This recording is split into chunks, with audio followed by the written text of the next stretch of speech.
Si je vous pose la question, faut-il malgré tout féliciter Brest? Parce que dans la première intervention de David Ayello, qui est là, que je vois, vous m'aviez dit que Brest n'avait pas démérité, avait tiré 23 fois au but.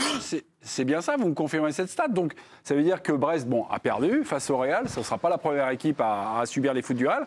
Mais Brest, sur le contenu du match, vous leur tirez les oreilles ou plutôt vous dites bien joué?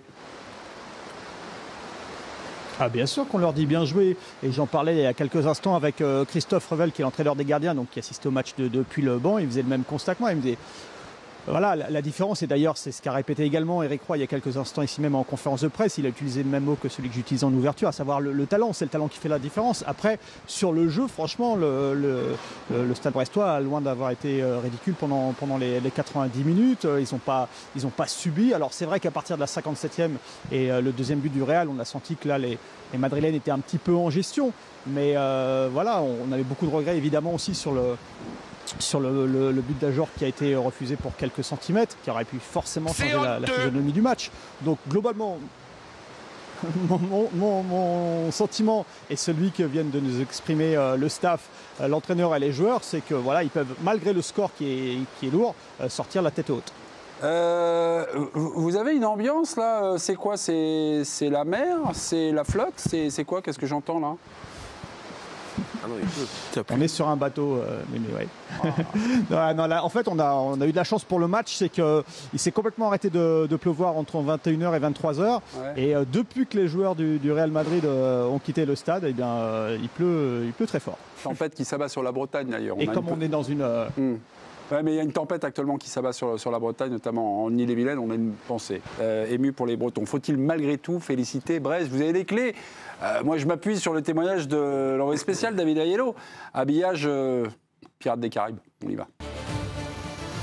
Faut-il malgré tout féliciter Brest? Ce côté italien de Mélisande va me dire non. Ça, je suis sûr. Bien sûr que oui. Ah, c'est vrai? Oh, Mélisande, vous êtes plus latine finalement. David Papadou? Si. Si, et si. D'accord. Stéphane? Un grand oui. Un grand oui. Autre nuance peut-être? Même que Stéphane. Un grand oui? Oui. D'accord. Jo? Bah oui. Ouais, ok, d'accord. Vous me surprenez. Hein. Vous êtes déçu. Mais non, je suis pas déçu. Non, je suis pas déçu parce que j'étais sûr que vous allez dire, non, on peut pas les féliciter, ils ont perdu 3-0, c'est au niveau, c'est machin, tatati. Mais c'est le Real Madrid et c'est Brest. Ouais, non, mais mais l'info du soir, c'est quoi? C'est pas qu'ils aient perdu 3-0 contre le Real, c'est qu'ils sont qualifiés pour le prochain tour de Ligue des Champions. Bravo à eux. Parce que c'est pas un copec, personne en Europe n'aurait mis un copec au début de la compétition sur Brest. Rien. Vous, non, mais moi je l'espérais très fort. Mais ils auraient fait un parcours à la JOCR d'il y a 10 ans avec 6 matchs, 0 victoire, j'aurais compris. Tu sais, l'OM, ils ont fait des fois des campagnes à 0 points. Bien sûr. Non, c'est pour ça que moi je l'aurais compris. Je ne l'espérais évidemment pas, mais ils font un parcours qui est bluffant. Ce soir, ils font un vrai match. Ce soir, ils font un vrai match. Un vrai match. En plus, et il y a Courtois, il fait 4 ou 5 carrés extraordinaires. Il y a le but refusé pour 1 centimètre. Donc il y a cette campagne avec les champions. Et puis on leur promettait l'enfer aussi. Tout court à Brest. Rappelez-vous les débats qu'on avait en août. C'était, mais est-ce que Brest va jouer le maintien? Tu vois, là, ils sont encore... eux, pareil, Ligue des Champions, Coupe de France. Championnat, ils sont revenus quasiment dans la course, pas très loin de Lyon. C'est ça, donc... Au-delà évidemment de cette campagne des champions qui est, je trouve, fantastique, ce soir, il y a un vrai match. Et leur saison, elle n'est pas déjà réussie. Enfin, pas loin. Mais c'est elle est déjà réussie. Si.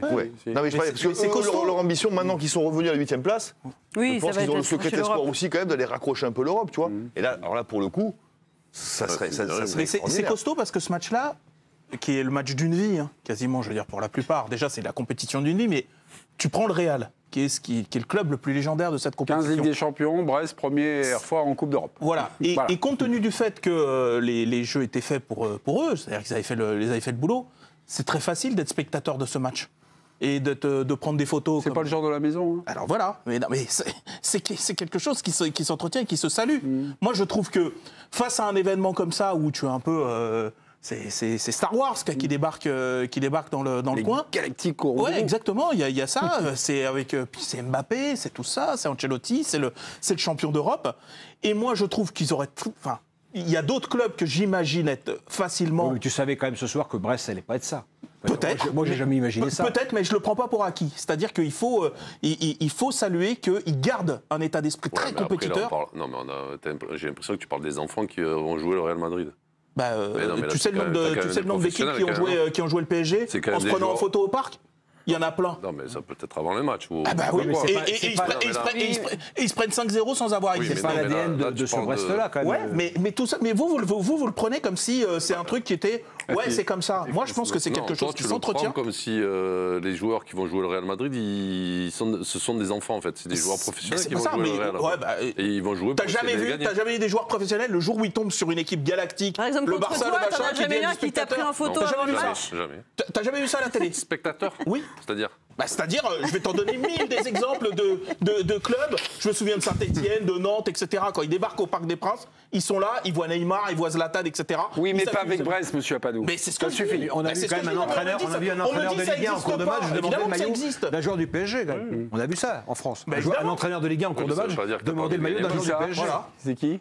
Je me souviens plus. Alors, j'ai pas envie de remuer ça, mais je veux dire, trop loin là, Stéphane. Mais ou pas assez. Ou surtout pas assez.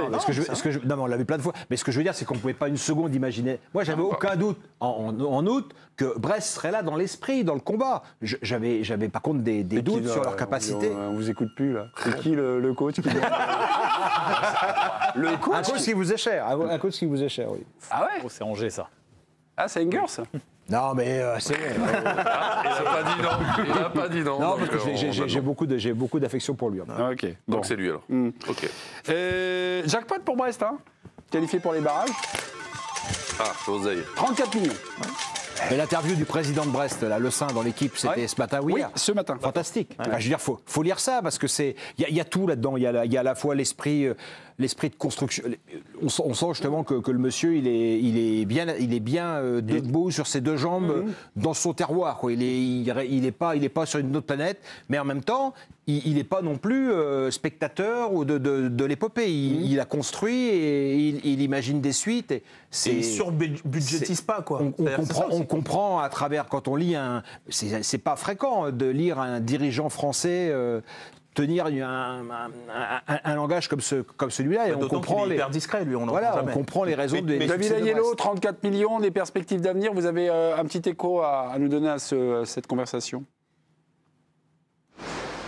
Oui, non, mais c'était effectivement pour élargir un petit peu et sur la suite. Alors, évidemment, les 34 millions et tout ce qui va rentrer dans les caisses, on est ravis. Par contre, sur la perspective de jouer le Paris Saint-Germain, ça, du côté de Brest, c'est un petit peu une perspective qui ne plaît pas forcément. On rappelle un Paris ou Benfica, on était clairement sur la volonté de jouer à un club étranger, d'autant que le Paris Saint-Germain va venir ce week-end du côté de Brest. Donc voilà, si on peut éviter du côté de Brest, on préférait. Ok. Par rapport à tout ça, bientôt va se poser la question de l'avenir d'Éric Roy, parce qu'il est en fin de contrat. Et tout ce qui se passe aujourd'hui autour de Brest, l'interview du président Le Saint, les rentrées d'argent, la remontée en championnat.